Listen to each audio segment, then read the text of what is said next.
সেদিন খুব জোরে বৃষ্টি পড়ছিল, তবুও বৃষ্টির মাঝখানে বেরিয়ে পড়লাম ওমস গার্ডেনের উদ্দেশ্যে। এটি একটি খুব সুন্দর মনোরম জায়গা, যেটি পিকনিক স্পট হিসেবে খুবই পরিচিত আমাদের দুর্গাপুর শহরে। কিন্তু আপনি শীতকাল ছাড়াও অন্য সময় যেতে পারেন। তবে আমরা যেদিন গেছিলাম সেদিন কিছু দৃশ্য আমরা দেখতে পেয়েছিলাম, সেই দৃশ্যগুলোই আমি আপনাদেরকে এখন দেখাবো। আমরা যখন যাচ্ছিলাম তখন খুব জোরে বৃষ্টি পড়ছিল, তাই আমরা ভাবছিলাম আদৌ কিছু রেকর্ডিং করতে পারবো কি না। কিন্তু যেতে যেতে আমরা খুবই মনোরম কিছু দৃশ্য দেখতে পেলাম। যখন আমরা ওমস গার্ডেনে পৌঁছেছিলাম তখন বৃষ্টি প্রায় থেমে এসেছিল।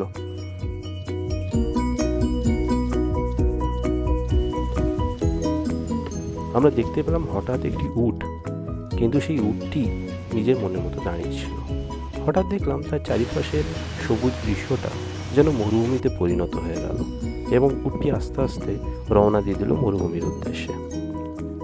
তার খানিকক্ষণ পর আমরা আশপাশের একটি নদী এবং একটি পুকুরের মতো জায়গা ঘুরে ফিরে দেখছিলাম।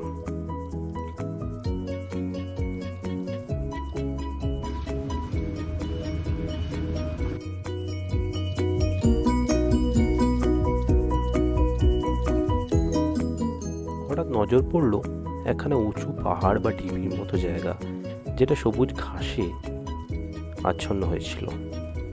সেখানে আমার বন্ধু হেঁটে কয়েকবার শট নিচ্ছিল, কিন্তু হঠাৎই দেখলাম মেঘে চারিদিকটা ঘিরে গেল এবং হঠাৎ বজ্রপাত শুরু হলো।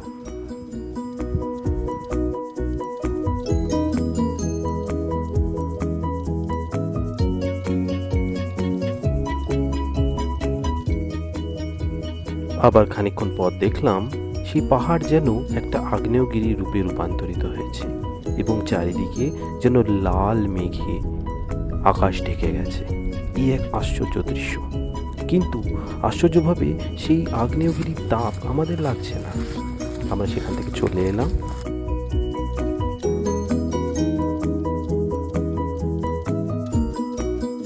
এবং আমরা পার্কের চারিদিকে ঘুরে ঘুরে দেখতে লাগলাম যেন আকাশ কালো মেঘে ভরে উঠেছে, এখনই যেন বৃষ্টি নামবে। তাই আমরা মনস্থির করলাম এবার আমরা বাইরের উদ্দেশ্যে রওনা দেব।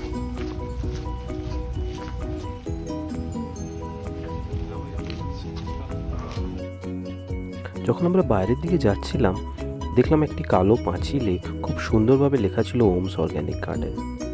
তার সামনে দাঁড়িয়ে আমরা ভাবলাম কিছু সেলফি তুলব, কিন্তু তার আগেই কোথা থেকে যেন একটা বিশাল বড় পাথর এসে পড়লো সেই পাঁচিলের গায়ে, এবং সেই পাঁচিলটি ধূলিসাৎ হয়ে গেল আমাদের চোখের সামনে।